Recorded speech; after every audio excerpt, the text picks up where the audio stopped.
welcome to SCLC Today TV. I'm Maynard Eaton. Joining me, of course, is our president and CEO, Dr. Charles Steele.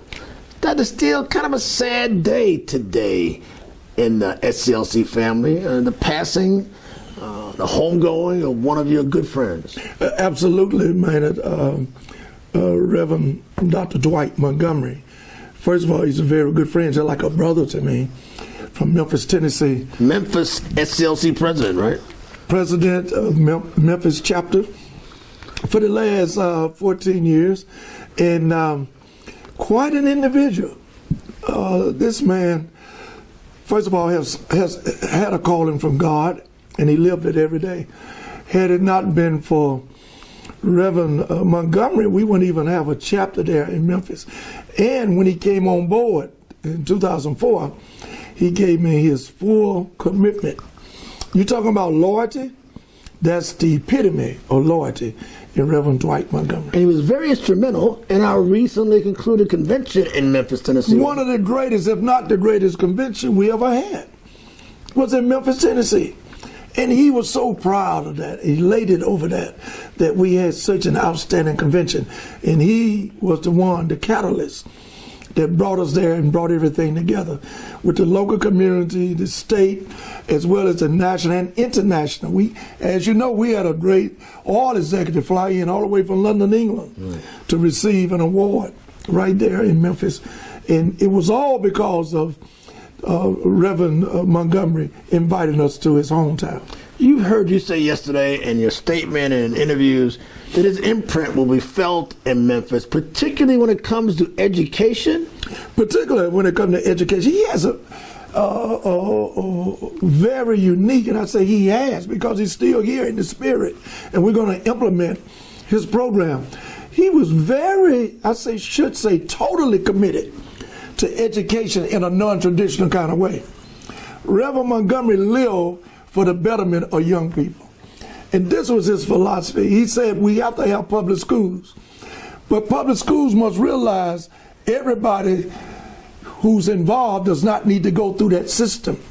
There are certain individuals, might be in the minority, that need to be identified who need an alternative, non-traditional type of education rather than a traditional. Charter schools, alternative schools, or collaboration of them all? Collaboration of all the above. Charter schools, private schools, if you will allow that. Charter schools, church schools, Christian schools, all aspects of education involved with the holistic approach of the community. So Dr. Montgomery was of the opinion one system doesn't fit every child. Absolutely. It's just like what you just said, that was him. He said, still, one system can't do it all. And I see it, and God has put it on me to have alternative schools, but they collaborate with public schools and all schools, particularly non-traditional schools that's in agreement, in partnership with public schools. Will that be his legacy, or is he known for other things as well? Well, he's known for other things. Reverend Montgomery known for all things that's good. Plus, he's a good preacher, individual. Oh, my Lord. Look at that. It's amazing you said that, Maynard. Right after the convention, Reverend Montgomery came up to me and said, I want you and my wife at my church tomorrow morning, after you have breakfast and say goodbye to all of the conventioneers, come to my church. My wife and I we were rushed, but we got there about 15, 20 minutes before he got in the pulpit. Man, was that a sermon. And that man could hoop. He knew the word, he knew God, and God knew him. I have no doubt about that. And my wife looked at me on the way back to Atlanta, said, Charles, I'm so glad we went. That was some kind of sermon. And he was pleased 2 or 3 days later when I said, Reverend Montgomery, my wife said, she certainly enjoyed your sermon. And he said, man, I'm so glad y'all was there. But it proved to be his last, or one of his last ones, right? It was probably, I can't be certain on this, but I think it was his last sermon. Because he got ill right after that. He didn't get ill after that. He had already scheduled surgery, and he was preparing. He was preparing for the surgery. But since you mentioned that, Mr. Eden, he called me last Thursday 4 or 5 hours after surgery. I'm in Cincinnati, Ohio, speaking to the National Convention. After I leave to go have lunch. Baptist Convention. National Baptist Convention, USA, having lunch with my pastor, Reverend Smithmore of Tuscaloosa. My phone rings with my special assistant, Mr. Dub Taylor. My phone rings, and I look at the number. I said, excuse me, gentlemen, that's Reverend Montgomery.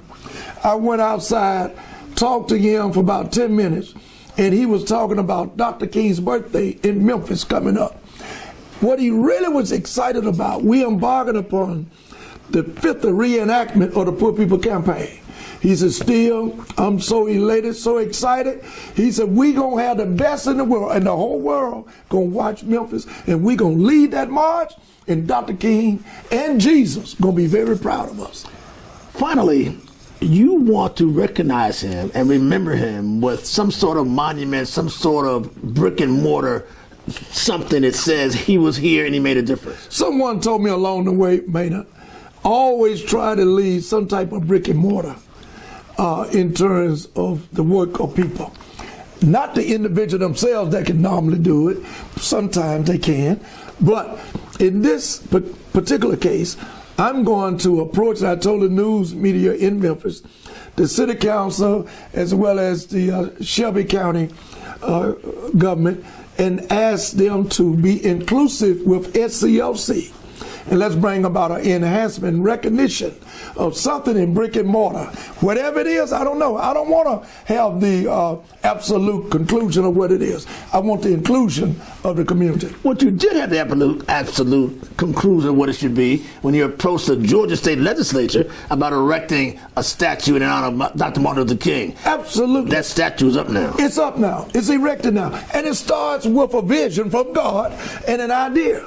We approach, and I said it before, the governor and the legislature here in the state of Georgia at the state capitol 3 years ago, suggesting that they erect a statue of Dr. Martin Luther King Jr.